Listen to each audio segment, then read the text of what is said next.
우리는 어떤 시대에 살아 있을까요? 자유한 시대일까요?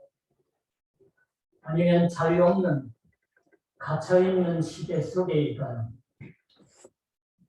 현대 일본 사회에서는 누구나 다 어떤 의미에서는 자유할 터인데, 그러나 실제로는 현상을 타개할 수 없는 부자유한 갇혀있는 것 같은 상태를 느끼고 있는 게 아닐까요?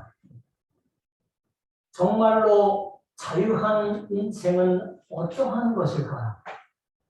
그것은 어디에 있는 걸까요? 오늘 아침에 성경은 말합니다. 믿음이 오기 전에 우리는 율법 아래에 매임받고 계시될 믿음의 때까지 갇혔느니라. 25절은 믿음이 온 후로는 우리가 초등교사 아래에 있지 아니하도다. 오늘 아침의 성경 구절은 믿음에 관하여 달리 볼 수 없는 방식으로 이야기하고 있습니다.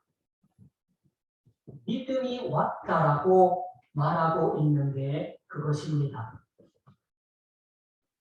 믿음이 오다라는 표현에는 이해하기 어려운 것이 혹 있을지도 모릅니다.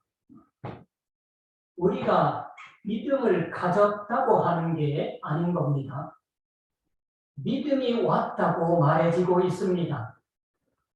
25절에는 믿음이 온 후로는 우리가 초등교사 아래에 있지 아니하도다 라고 말합니다. 믿음이 오기까지는 율법 아래에 매임받고 세번역은 감시를 받으면서 갇혀 있었습니다.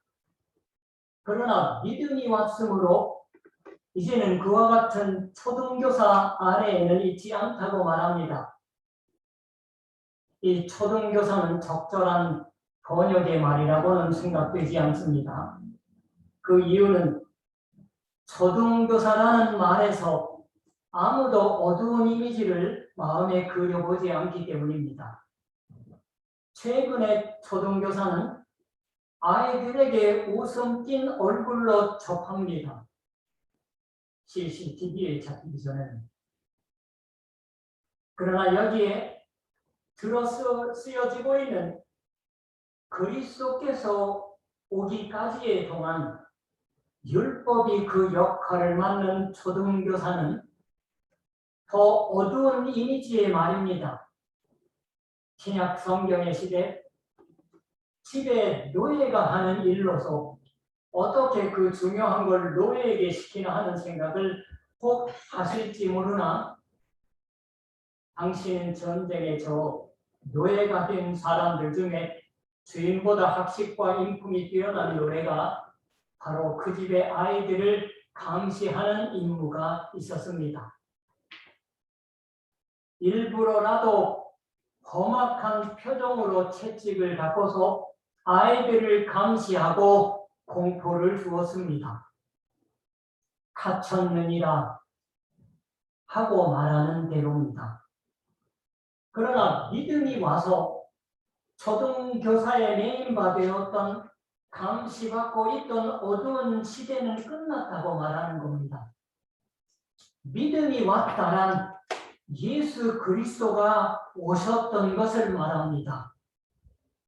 그리스도가 와서 모든 것이 새롭게 되고 현실 전체가 바뀌었다고 하는 겁니다. 율법의 지배로 인해 매임받아 감시받고 있던 상태는 끝나 자유하게 풀려놓인 시대가 왔습니다. 바울은 그것을 믿음이 왔다라고 표현했습니다. 그것도 그리스도에 있는 문법의 형태예요. 단 한 번을 나타나는 형태로. 그 말투는 다른 데서는 볼 수 없습니다. 그리스도가 온 것으로 현실이 바뀌고 그 그리스도의 근거를 가진 새로운 본연의 자세가 하나님의 선물로서 주어졌습니다. 그것이 믿음이다라고 말합니다. 그리스도가 온 건 믿음이 온 것이다라고 말하는 겁니다. 새로운 현실과 새로운 삶의 방식이 나타났습니다. 그러니까 믿음은 단지 우리의 마음먹기에 달린 것이다라고 말해지고는 있지 않습니다. 중요한 건 우리의 정신적 태도라고도 말씀되고 있지 않습니다. 우리의 마음이나 정신의 중심이 있는 게 아니라 믿음은 밖에 근거를 갖고 있습니다. 그리스도가 오셨으므로 믿음이 왔다라고 하는 건 근거는 그리스도에게 있고 그리스도의 도래에 의해서 우리도 포함하여서 세계 전체를 규정하는 하나님의 새로운 현실이 왔던 것을 말합니다. 믿음은 이 그리스도에게 있는 것, 그리스도 안에 자기 자신을 갖는 것이라고 말해 좋을 것입니다. 나 자신도, 나 자신의 무거운 짐도 자기 자신 안에 갖지 않고 그리스도 안에 가집니다. 그것이 할 수 있는 건 그리스도가 왔기 때문에 그리스도가 온 것으로 인해 주어진 하나님으로부터의 선물이 믿음입니다.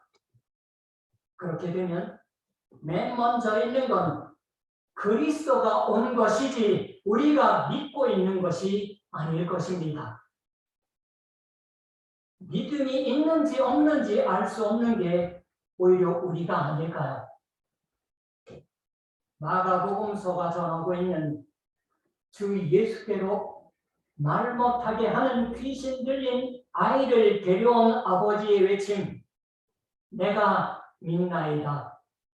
믿음 없는 것 지적하면은 불신앙인 나를 도와주소서요. 믿음의 앞에 불신앙을 나타내는 한 단어가 포함된 말입니다. 우리가 흔히 하는 믿지만 믿음이 적은 걸 도와달라는 게 아니라 믿는데 믿음이 없는 나를 도와달라는 말입니다. 이게 우리의 고백이지 않을까요? 그러나 하나님께서 그리스도 예수를 오게 하셔 그리스도가 우리와 함께 있어 주십니다.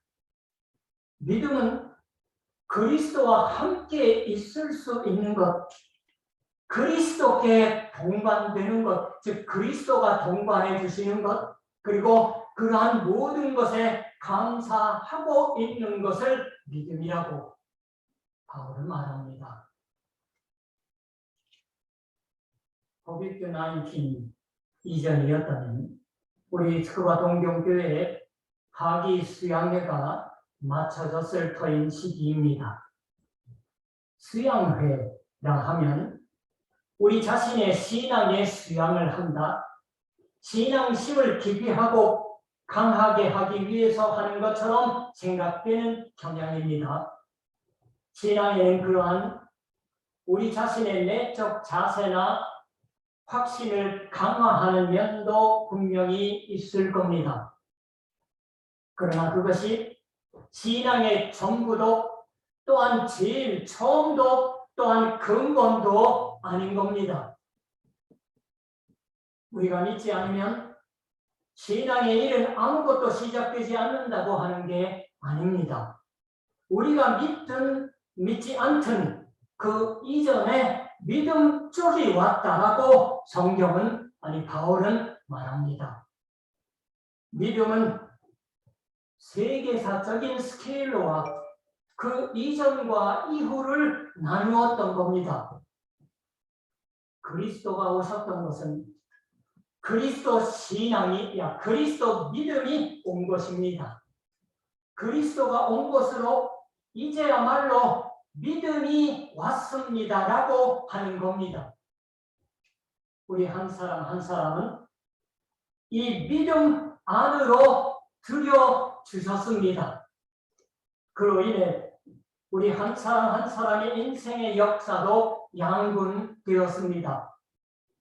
율법 아래에 갇힌 때로부터 하나님의 자녀로 삼아진 때로 옮겨졌던 것입니다. 믿음으로 말미암아서 너희는 모두 그리스도 안에 있다고 말해줍니다. In Christ. 그것은 또한 같은 것이지만 그리스도와 합하기 위하여 세례를 받은 그 일로 말미암아서 하나님의 자녀인 것이다라고 말합니다. 그리스도 예수 안에서 하나님의 아들이라고 있는 건 그리스도 자신이 하나님의 아들인 것으로 말미암습니다. 여기서는 그 아들의 복수형이 쓰여지고 있는 것입니다. 하나님의 아들 그리스도와 합하는 것으로 그리고 그리스도로 옷 입는 것으로 너희가 하나님의 자녀인 것이다 라는 겁니다. 그리스도와 합하여 그리스도를 옷 입어 그리스도를 닮은 자로 삼아지기 때문입니다. 구주는 우리가 그리스도를 옷 입는다고 하는 것처럼 우리를 옷으로 감싸서 자신을 닮은 것으로 해주시는 겁니다. 최근에 읽은 건 아닌데 신문에서 짧은 기사를 읽었습니다. 어떤 사람의 책 속에 나라나 대기업이 큰 나무가 아니게 되어 시대는 확실하게 자기밖에 의지가 안 되는 방향으로 나아가고 있다라는 문장이 인용되어 있었습니다. 그리고 그 신문 기사는 이러한 설말에는 참으로 설득력이 있다 하고 쓰고 있었습니다. 대체 나라나 대기업 외에는 정말로 자기 자신밖에 없는 걸까요? 그리고 정말로 자기 자신이 의지되는 걸까요? 제게는 참으로 강력할까 기묘한 말로밖에 생각되지 않았습니다. 적어도 희망이 없는 참으로 살벌한 내용입니다. 자기 자신밖에 의지가 되지 않는 또한 자기 자신만이 의지가 된다고 하는 거라면 그것은 아직 율법 아래에 있다고 하는 것입니다. 그것은 결국 자기 자신이 유대인인 것 혹은 그리스인인 것, 자유인인 것, 남자인 것 혹은 여자인 것을 의지로 하고 혹은 재능이 있는 것, 역량이 있는 것을 의지로 한다고 하는 것일 테지요. 적어도 타자와의 격차를 벌리고 타자보다 우월하고 낫다고 하는 것을 의지하고 있다고 하는 것이겠지요. 필요합니다. 그러나 그 삶의 방식은 하나님의 자녀의 자유와는 다른 게 아닐까요? 그리스도와 합하여 하나님의 자녀로 삼아진 사람의 삶의 방식은 그리스도를 옷 입은 것을 자랑으로 하는 겁니다. 그리스도의 것으로 삼아진 것을 의지로 합니다.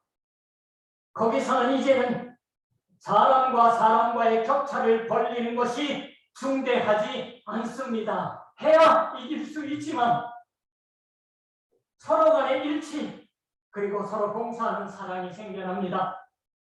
물론 누구든지 그대로 그냥 일치할 수 있다고 센티멘탈하게 생각하고 있는 것이 아닙니다.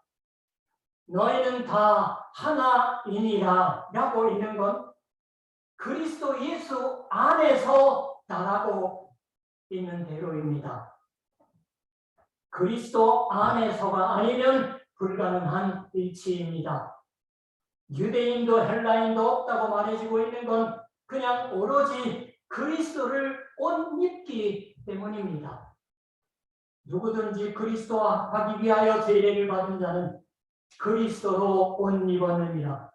새 번역은 여러분은 모두 세례를 받아 그리스도와 하나가 되고 그리스도를 옷으로 입은 사람들입니다라고 있는 대로입니다. 세례를 받고서 그리스도와 합한 그리스도로 옷 입는 이 일을 빠뜨리고서 우리 안에는 결코 일치는 없는 겁니다. 27절에 그리스도와 합하기 위하여라는 말은 그리스도 안으로라는 말로 into Christ라는 말로 움직임이 표현되어 있습니다. 그리스도 안으로 세례를 받았다라는 것입니다. 세례는 그리스도 안으로 세례되었던 겁니다. 26절과 28절에 그리스도 안에서와는 말이 다릅니다. 그리스도 안으로 세례되었던 겁니다. 그리스도가 왔다고 하는 현실 안에 세례로 인해 넣어졌던 겁니다. 유대 사람도 그리스 사람도 없으며 종도 자유인도 없으며 세 번역으로 읽었어요.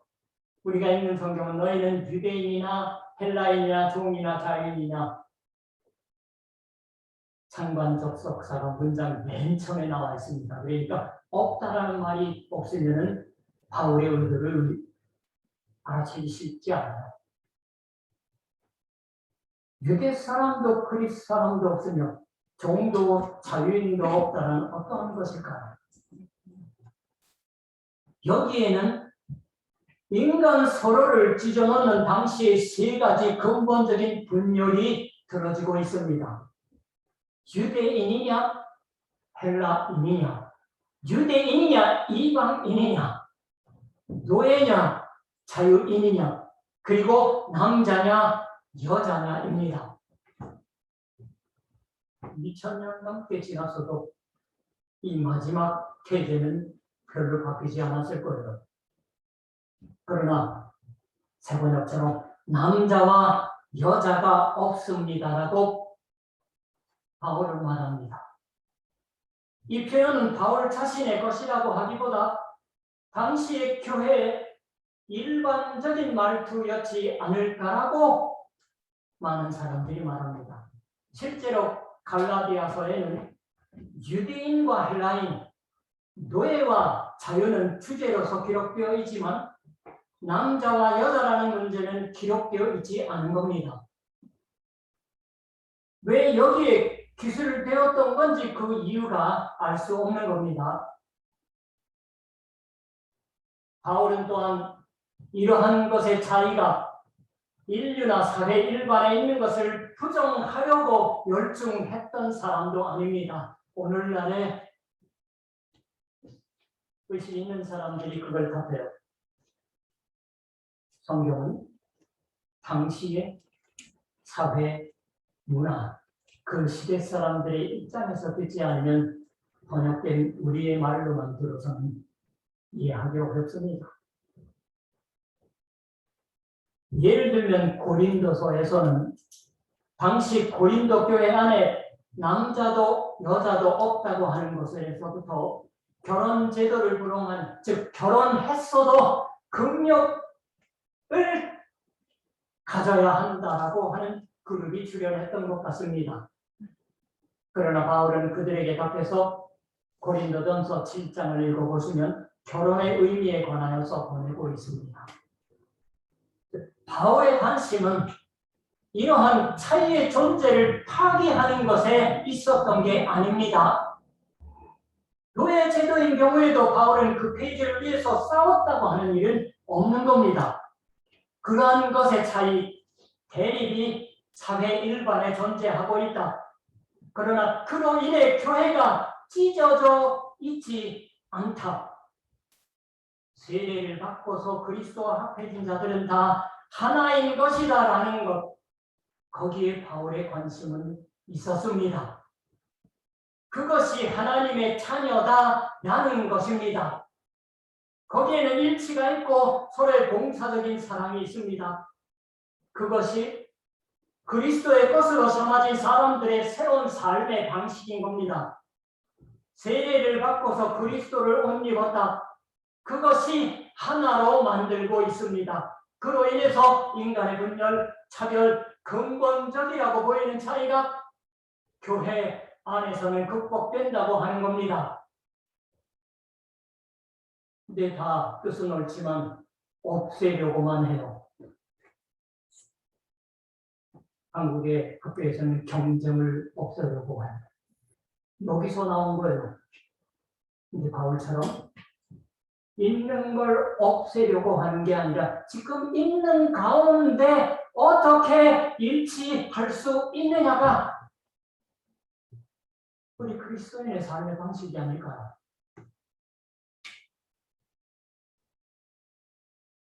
율법은 인간끼리의 다름, 분열, 차별을 낳습니다. 그러나 세례는 하나로 만든다. 그리스도를 옷 입는 것이 하나로 만든다고 하는 겁니다. 자동적으로 그렇게 되는 게 아니에요. 여러분이 그걸 우리의 인생의 삶의 계획을 세울 때에 저울로 삼아보십시오. 분동으로. 그리스도 예수 안에서 모든 차별이 없어진 게 아니라 중대하지 않게 되어버렸습니다. 율법은 할례를 요구하고 율법의 준수를 구하여 헬라인에서 유대인에로 변할 것을 요구합니다.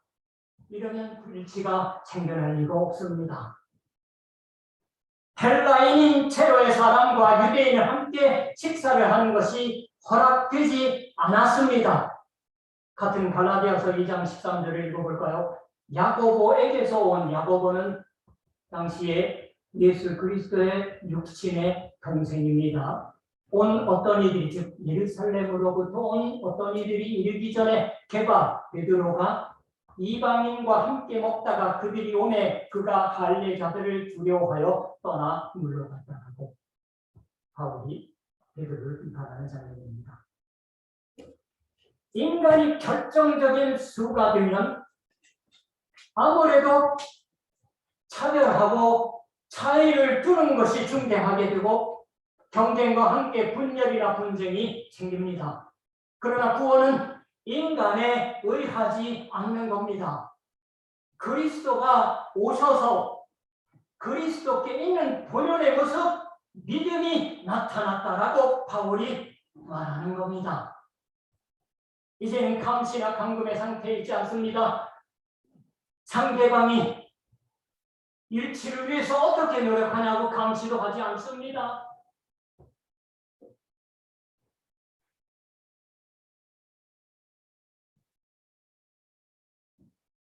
차이가 일체 없어진 것이 아닌 것이지만 그것이 궁극의 것이 아니게 되었습니다. 중대한 일도 아니게 되었던 겁니다.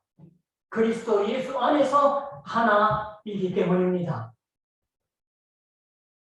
그리스도 예수 안에서 라는 것에 모든 중요한 것에 일체가 달려 있습니다.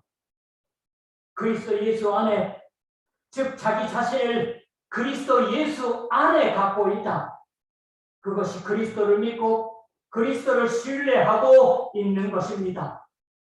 그리스도 예수 안에 자기 자신을 갖는 것으로 차별은 심각한 차이가 아니게 되었습니다. 그리스도 예수 안에서 하나님의 자녀로 삼아지고 하나로 삼아졌기 때문입니다.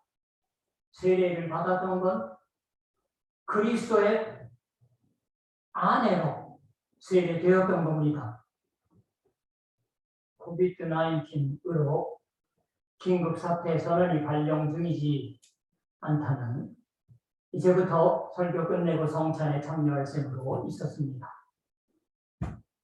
성찬은 그리스도 안에서 하나님의 자녀의 식탁에 더하여지는 것입니다. 그리스도에 참여하고 즉 그리스도 안에서 그 어떤 것에 의해서도 하나님께로부터 떼어놓아지는 일 없는 친밀한 교제를 경험하고 흘려놓인 자유 속에서 우리를 격리하는 일체의 것은 중요한 것이 아니게 되어 있습니다. 하나님의 자녀로서 주 안에서 하나가 된 하나님 나라의 축하의 식사를 나타내는 성찬의 다음 달에는 모두 같이 참여하고 싶습니다. 세례를 받은 이로서, 즉 그리스도를 옷 입은 이로서 오늘 새롭게 살 수가 있습니다. 하나님의 자녀로 삼아진 자로서 새로운 인생을 살아가야 하지 않겠습니까? 기도하겠습니다. 하나님 아버지, 사도 바울이 갈라디아 교회에 보낸 짧은 편지의 짧은 구절을 통해서 하나님, 우리의 현실을 살아가기 위한 삶의 방식을 들려주신 줄 믿습니다. 없애려 하기보다도 왜 우리가 하나인 것인가 하는 일에 우리의 삶의 방식을 집중할 줄 아는 하나님의 자녀가 되게 하여 주시옵소서.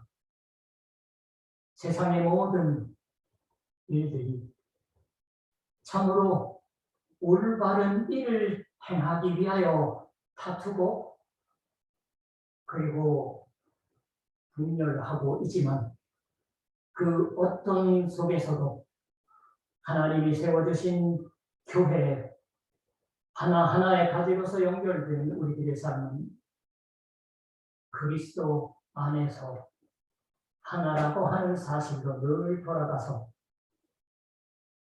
지금 궁극적으로 무엇이 중요한 것인지를 정하면서 하는 기쁨과 감사를 하는 하나님의 아들과 딸이게 하여 주시옵소서. 감사드리며 예수님의 이름으로 기도드립니다.